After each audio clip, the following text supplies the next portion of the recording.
오늘은 본이 되시다라는 제목으로 하나님의 말씀을 나누도록 하겠습니다.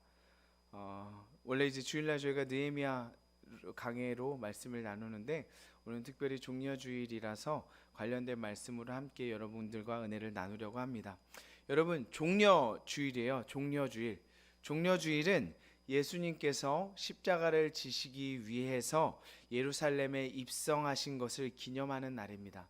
물론 예수님께서요, 예루살렘에 오늘 보는 이 말씀, 이 십자가 지시기 위해서 예루살렘에 들어간 것 이때 말고 그 전에도 여러 번 예루살렘에 올라가셨죠. 그러나 전 생애 동안에 예수님께서 많이 가셨지만 종려주일을 우리가 기념하는 것은 이 예루살렘 입성이 있은 이후에 6일 뒤에 예수님께서 십자가를 지셨고 십자가를 지신 이 3일 뒤에 부활하셨기 때문입니다. 그래서 우리는 종려주일이 매우 중요한 절기임을 알고 그것을 절기로 지키죠. 우리를 구원하신 십자가의 길을 본격적으로 시작하게 되는 그 첫 번째 날, 그래서 종려주일이 고난주간의 시작이라고 부르기도 하죠. 종려주일이라는 이름을 여러분 잘 아실 거예요. 한 번 더 말씀을 드리자면 이 예수님께서 예루살렘 성에 들어가셨을 때 이 예수님의 제자들과 함께했던 무리들, 그리고 예루살렘 성에 있어서 예수님을 보고 맞이하였던 사람들이 예수님이 나귀 새끼를 타고 예루살렘 성으로 올라가는 것을 보셨어요. 왜 올라갔다고 표현하냐면 그게 산에 있어서 언덕에 있거든요. 그래서 예수님께서 나귀 새끼를 타고 올라가실 때 사람들이 그 예수님을 보고 종려나무 가지를 흔들면서 호산나 호산나 다윗의 자손이여 하나님의 주님의 이름으로 오시는 이여 하면서 예수님을 환영하고 종려나무 가지를 흔들고 자기의 겉옷을 깔면서 예수님을 환영한 것에서 유래한 것이 종려주일이라는 이름입니다. 여러분, 종려나무는요, 예루살렘 곳곳에 굉장히 흔하게 많이 자라는 나무예요. 그런데 이 종려나무는 유대민족의 상징이기도 합니다. 또한 그리고 그들이 종려나무를 흔들면서 또한 옷을 깐 것은 그 행위 자체가 예수님을 메시아이고 왕으로서 인정하면서 환영하는 행동이며 상징이기도 합니다. 요한복음 12장 12절에서 13절에는 이렇게 증언하고 있습니다.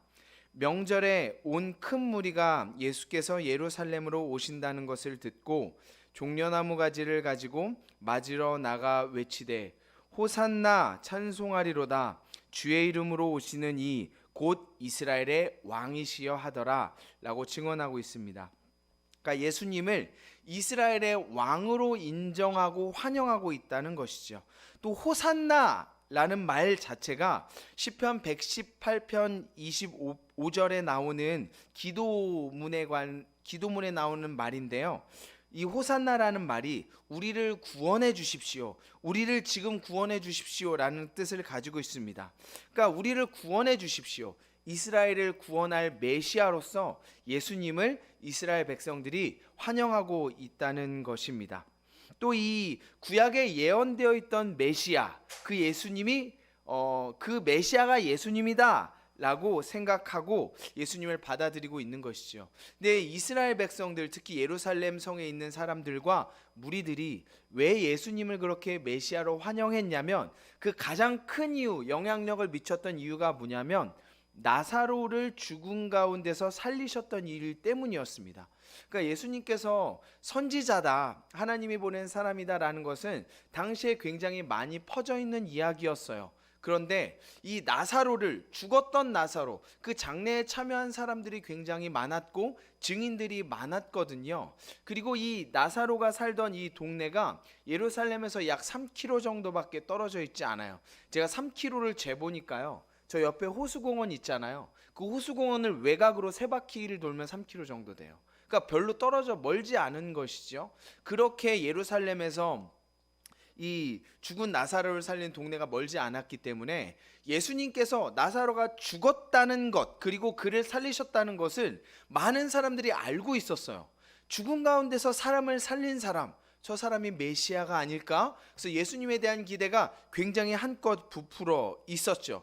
그래서 이 예루살렘 성에서 이 메시아로 인정을 받게 되고 생각이 되는 예수님께서 드디어 이 유월절을 맞이하여서, 유월절이 무엇이죠? 유월절은 이집트에서 10가지 재앙으로 하나님께서 이집트를 벌하시고 그들을 구원하신 날, 10번째 재앙, 장자의 죽음을 넘어가기 위한 것, 어린 양의 피를 문 임방과 설주에 바른 그것을 기념하는 날이죠. 그러니까 우리를 구원하여 주시고 우리를 대속하여 주신 그 메시아, 그분이 예수님이다. 그리고 유월절을 얼마 앞두지 않았을 때 그 예수님께서 예루살렘 성에 가신다. 그 예수님은 죽은 사람을 살리신 분이다, 메시아다라는 것이 당시의 사람들의 굉장히 많은 생각들 가운데 심기어졌고, 그랬기 때문에 이 유월절에 예수님을 굉장히 열렬하게 메시아로서, 왕으로서 환영했던 것이었습니다. 우리가 근데 이제 물론 그 환영 가운데서는 이스라엘 백성들 마음 가운데서요, 예수님께서 우리에게 참으로 주고자 했던 구원과 자유에 관해서는 몰랐죠. 그래서 이 예수님을 환영했던 사람들은 이스라엘을 정치적으로 구원할 왕, 그러니까 로마의 압제를 받아서 그들에게 세금을 바치고 있고 탄압을 받고 있는데, 그렇게 정치적으로 왕이 되어서 이스라엘을 강한 나라로 세우고 이스라엘을 구원할 왕으로 예수님을 환영했었던 것이죠. 그러나 우리에게는 우리를 구원하신, 우리의 죄를 대신 지기 위하여 이 땅에 오신 그 예수 그리스도가 예루살렘 성에 입성한 것을 기념한다는 것은 분명한 사실입니다. 예수님께서 예루살렘 성에 입성하셨을 때 제자들과 무리들은 이렇게 외쳤습니다. 우리 같이 크게 한번 읽어볼까요? 38절입니다. 38절 같이 크게 읽도록 하겠습니다. 이르되 찬송하리로다 주의 이름으로 오시는 왕이여, 하늘에는 평하여 가장 높은 곳에는 영광이로다 하니. 네, 아멘. 우리를 구원하신 하나님을 찬양합니다. 그래서 예수님을 사람들이 인정하고 영광을 돌렸다는 것이죠. 예수님께서 예루살렘 성에 들어가신 이 예루살렘의 입성 장면은 사복음서에 모두 기록되어 있어요. 마태, 마가, 누가, 요한 사복음서에 모두 기록되어 있는데, 왜 모두 기록되어 있냐면 그 마태, 마가, 누가, 요한이 복음서를 썼을 때 이 장면이 굉장히 중요하고 그만큼 그들에게 중요한 의미를 가지고 있다고 생각했기 때문이겠죠. 오늘 우리가 본문으로 나누고자 하는 이 누가복음의 예수님의 입성 장면은 그런데요, 조금 다른 특별한 시각으로 예수님의 입성 장면을 다루고 있습니다. 우리 같이 누가복음 19장 28절 한번 다시 볼까요? 제가 읽겠습니다. 예수께서 이 말씀을 하시고 예루살렘을 향하여 앞서 가시더라. 그리고 나서 예수님께서 나귀를 타시고 입성하는 장면이 이어져요. 이 누가는 예수님께서 예루살렘 성에 입성하시는 장면에 앞서서 28절 이 이야기를 넣었다는 것이죠. 예수께서 이 말씀을 하시고 예루살렘을 향하여 앞서 가시더라. 그러면 예루살렘을 향하여 앞서 가시다, 예루살렘에 들어가신 것이죠. 그런데 이것과 28절 앞부분에 나오는 이 말씀과 당연히 연결이 되겠죠. 이 말씀을 하시고 예루살렘을 향하여 앞서 가셨다라고 하는 것은 예루살렘을 향하여 앞서 가신 것과 예수님께서 그 전에 하신 이 말씀과 상관관계가 있다는 것이죠. 그러면 우리가 이 말씀이 무엇인가를 먼저 살펴보도록 하겠습니다. 어떤 말씀인가 하면 이 12절부터 나오는 한 가지의 비유에 관한 내용입니다. 이 비유는 누가가 이 비유를 11절에서 이렇게 설명을 해요. 제가 읽겠습니다. 그들이 이 말씀을 듣고 있을 때 비유를 더하여 말씀하시니, 이는 자기가 예루살렘에 가까이 오셨고 그들은 하나님의 나라가 당장에 나타날 줄로 생각함이더라. 그러니까 제자들이 오해를 하고 있었어요. 예수님께서 지금 예루살렘 성으로 가까이 가고 있고 가실 것이라는 것을 제자들이 알고 있었습니다. 근데 제자들이 무슨 오해를 하고 있었냐면, 지금 예수님께서 예루살렘 성에 들어가시면 어떠한 혁명을 일으키시거나 엄청난 사건이 일어나게 되어서 그들이 예수님에게 메시아로서 기대하는, 이 제자들도 똑같이 정치적인 메시아에 관해서 생각을 하고 있었는데요, 어떠한 새로운 세상, 예수님께서 메시아로서 이 이스라엘을 뒤엎고 로마의 압제부터 구원하는 어떠한 이런 새로운 세상이 당장 있을 것이라고 오해하고 있었다는 것이죠. 그래서 예수님께서 그렇게 오해하고 있는 그들에게 비유로 말씀하신 것이 12절부터 27절까지 나오는 이 비유의 이야기입니다. 제가 잠깐 말씀을 드릴게요. 어떤 비유냐면 한 문화에 관련된 비유인데요. 자, 어떤 귀인이요, 이런 이야기예요. 어떤 귀인이, 귀족이라고 할게요. 어떤 귀족이 자기가 왕위를 받기 위해서 멀리 떠나게 됩니다. 황제에게 가서 왕위를 받아오게 되는 것이죠. 그래서 멀리 떠나기 전에 자기가 이제 데리고 있는 종 10명을 불렀어요. 그래서 이 각각 한 종 한 종에게 한 문화씩을 나누어 줍니다. 여러분, 한 문화가 금액이 얼마나 되냐면, 한 문화는 당시에 한 사람이 하루에 받는 일당의 100일치의 일당이에요. 그러니까 지금으로 따진다면 약 한 3달치 일당 정도 되겠네요. 3달치 일당을 제가 찾아보니까 요즘에 물론 이제 대기업, 중소기업과 일마다 격차가 다르겠지만 평균 연봉이 약 한 300만 원 중반 정도 잡더라고요. 그러면 3달치 일을 하면 약 한 1000만 원 정도 되겠죠. 그럼 여러분, 이제 이 주인, 이 귀족이 종을 한 명 불러서 한 사람 한 사람에게 한 1000만 원씩을 주면서 내가 돌아올 때까지 이 돈으로 장사를 하고 있어라 라고 명령을 내렸어요. 여러분, 1000만 원으로 장사하면 많은 금액이에요, 적은 금액이에요? 택도 없죠.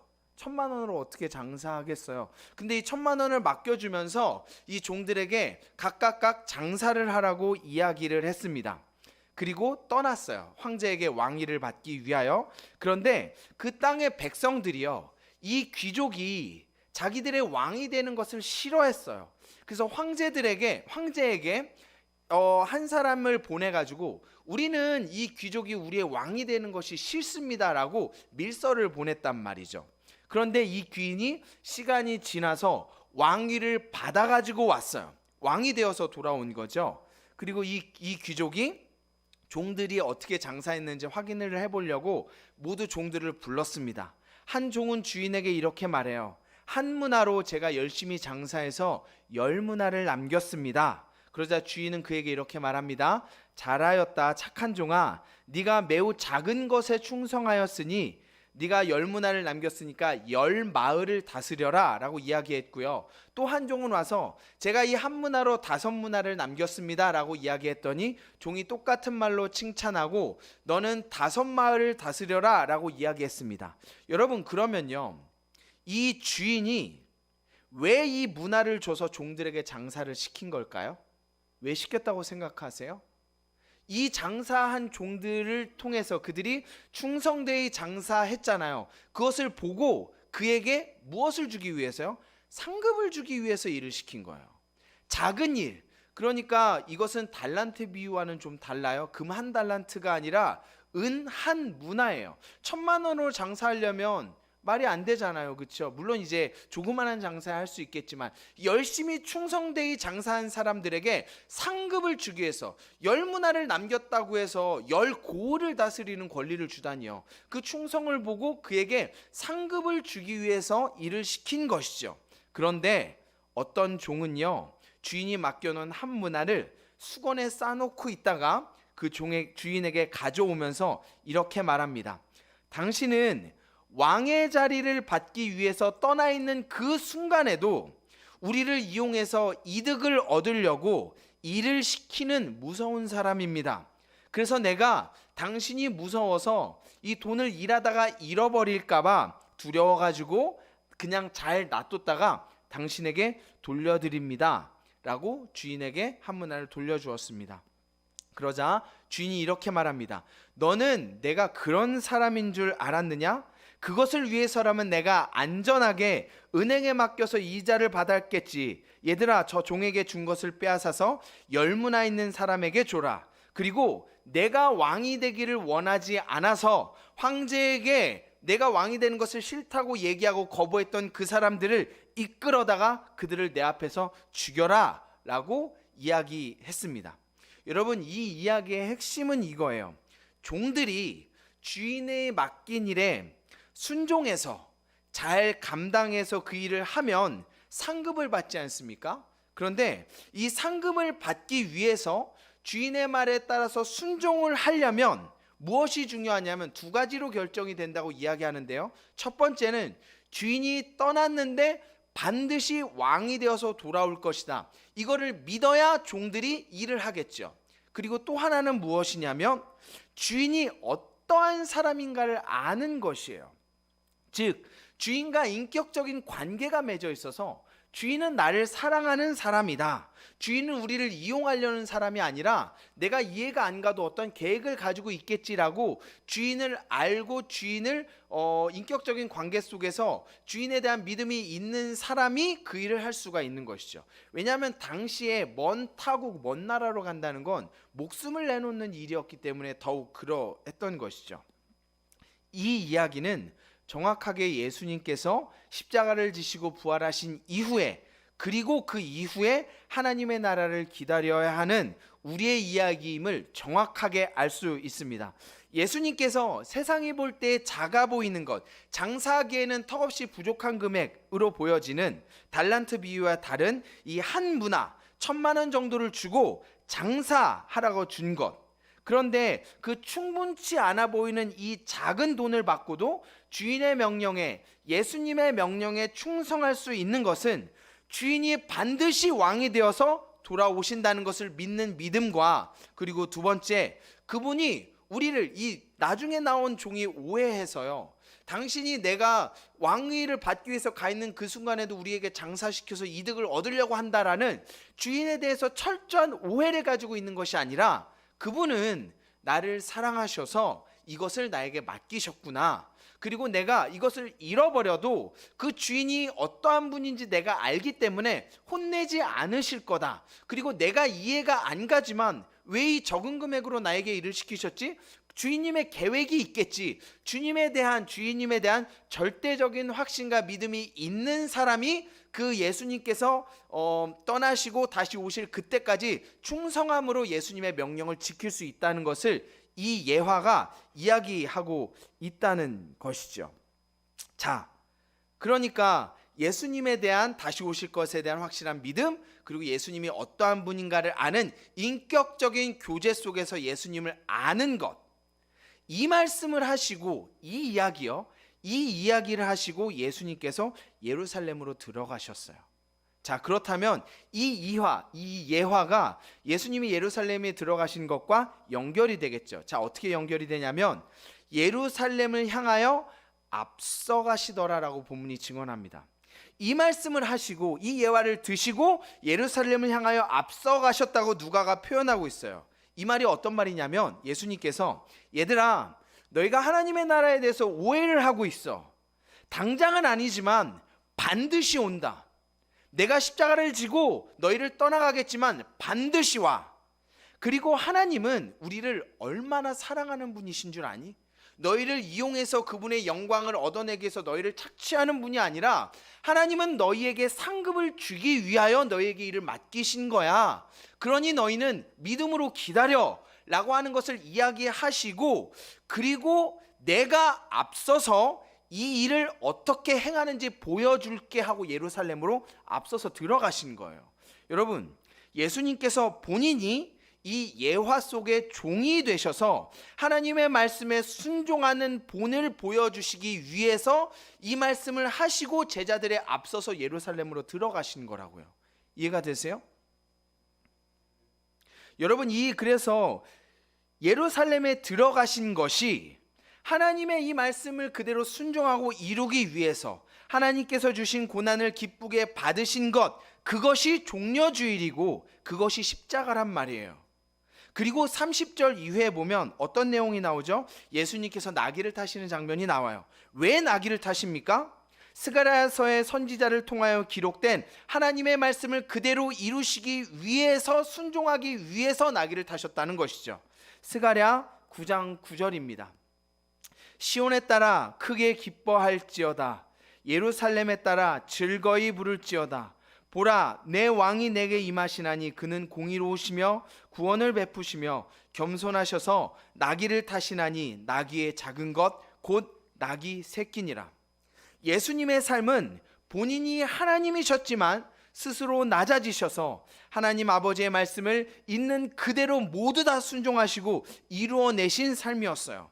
그리고 그것을 바울은 빌립보서 2장에서 정확하게 이야기합니다. 우리 PPT를 참조하시면서 찾아볼까요? 빌립보서 2장인데요. 제가 신약성경 페이지로는 319페이지입니다. 이따가 한번 좀 더 볼 거라서요. 빌립보서 2장 5절에서 11절, 신약성경 페이지로는 319페이지입니다. 빌립보서 2장 5절에서 11절, 네, PPT도 있습니다. 자, 우리 한번 같이 5절에서 11절까지 한번 읽어볼게요.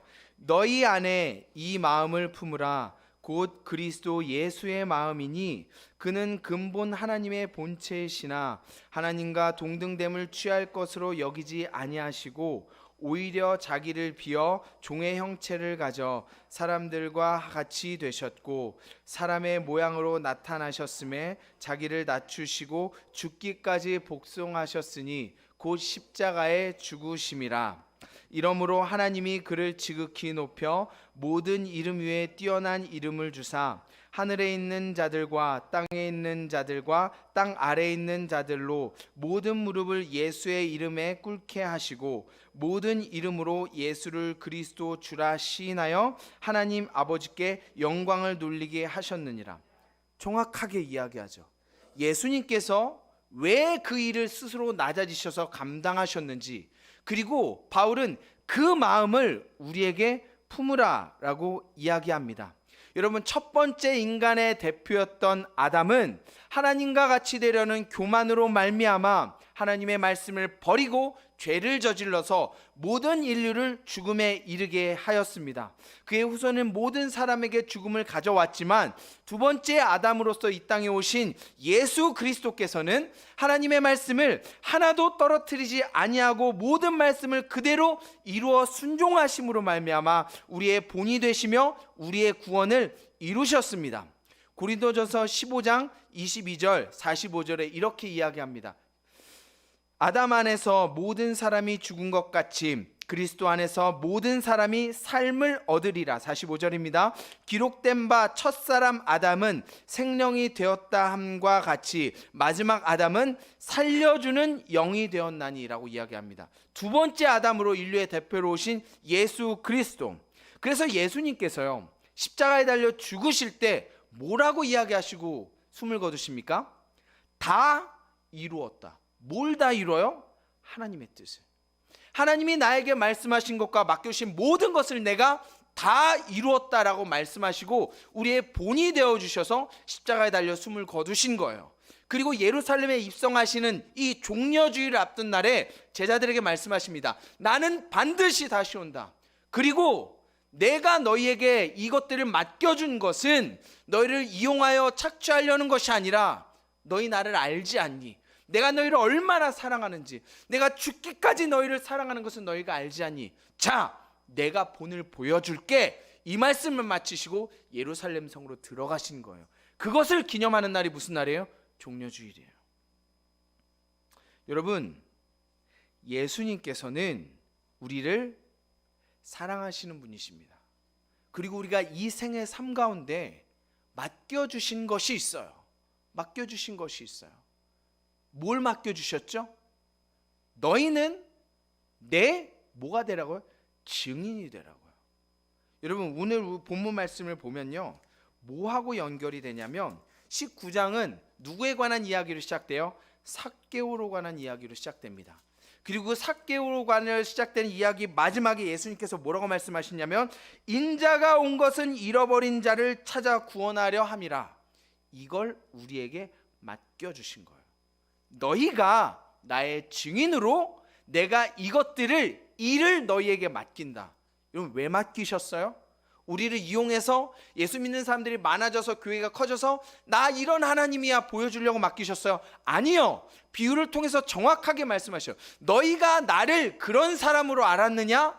예수님은 우리에게 심지 않은 곳에서 거두고 우리를 착취하는 분이십니까? 아니죠.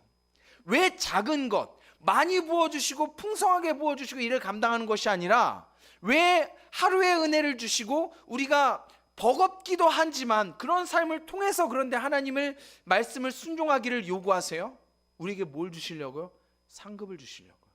여러분, 여러분이 아는 예수님은 어떤 분이세요? 여러분이 믿는 예수님은 어떤 분이세요? 이 예화 속에서 잘못 행동한 이 종이 가지고 있었던 오해가 두 번째 오해였어요. 물론 이 왕이 되어서 올 거라는 것을 알았기 때문에 남겨두었겠죠. 아니면 써버렸을 테니까. 그거는 넘어갔죠. 그렇다면 구원받은 사람들의 이야기라고 볼 수 있어요. 그러면 이 사람이 무엇을 오해했습니까? 예수님이 어떠한 분인가? 예수님을 인격적으로 알고 경험하고 그와 관계가 있어야 예수님이 어떠한 분인지를 알고 우리가 믿음으로 순종하는 삶을 살죠. 성경이 그것을 이야기합니다. 여러분, 기억하세요.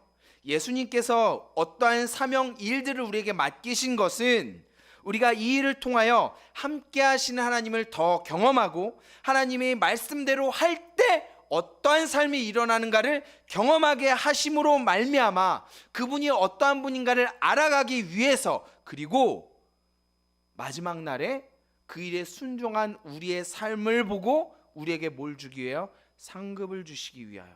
열무나가 아니라 열고를 맡겨주시기 위하여. 예수님께서 그 일을 위하여 이 땅에 오셨고 본을 보시기 위하여 이 땅에 보여주시기 위하여 이 땅에 오셨으며 십자가를 지셨고 예루살렘에 들어갔다는 것을 여러분 기억하십시오. 사도 바울은 말씀 마치려 하는데요, 아까 본 빌립보서 2장 11절에 이어서 우리에게 이렇게 권면합니다. PPT 페이지 넘기셨는지 모르겠는데요, 같이 한번 12절부터 14절까지 한번 읽고 말씀 마무리하겠습니다. 12절부터 14절입니다. 그러므로 나의 사랑하는 자들아, 너희가 나 있을 때뿐 아니라 더욱 지금 나 없을 때에도 항상 복종하여 두렵고 떨림으로 너희의 구원을 이루라. 너희 안에서 행하시는 이는 하나님이시니 자기의 기쁘신 뜻을 위하여 너희에게 소원을 두고 행하게 하시나니 모든 일을 원망과 시비가 없이 하라. 하나님께서 우리에게 귀한 사명을 맡겨주신 것을 믿으시기 바랍니다. 그리고 그 하나님은 맡겨놓고 떠나간 분이 아니라 항상 우리와 함께 하셔서 우리를 도우시는 하나님이신 줄 믿으시기 바랍니다. 그리고 여러분, 말씀대로 믿고 말씀대로 순종하면 하나님께서 말씀대로 이루십니다. 아멘. 제가 기도하고 말씀 마치겠습니다. 사랑과 은혜가 풍성하신 하나님, 우리를 위하여 이 땅에 오셔서 사람의 몸을 입으시고 모든 율법의 요구와 하나님의 말씀을 이루셔서 우리의 본이 되신 주님, 그 주님께서 하신 말씀을 오늘 살펴보았습니다. 하나님, 우리가 하나님을 오해하고 있진 않았습니까? 하나님께서 나에게 사명을 주신 것, 소명을 주신 것에 대하여 오해하고 불평하진 않았습니까? 하나님, 오늘 말씀을 통하여 우리가 깨닫습니다. 하나님은 그런 분이 아니시죠. 하나님은 죽기까지 우리를 사랑하신 분이며 자기의 몸을 찢으시는 것을 거부하지 않으시고 기쁘게 예루살렘으로 본을 보이시며 들어가셨던 주님이심을 믿습니다. 아버지, 우리가 그 하나님을 알게 하시고 믿게 하시고 경험하게 하셔서 그 주님의 풍성함을 누릴 수 있도록 믿음의 삶을 살아낼 수 있도록 인도하여 주옵소서. 우리를 구원하기 위하여 이 땅에 오신 예수님, 십자가를 지기 위하여 영광의 왕으로 예루살렘에 입성하신 예수님, 우리가 그 주님을 찬양합니다. 그 주님을 환영합니다. 그 주님을 기뻐합니다. 주님 홀로 영광 받아 주옵소서. 사랑이 많으신 예수님의 이름으로 기도합니다. 아멘.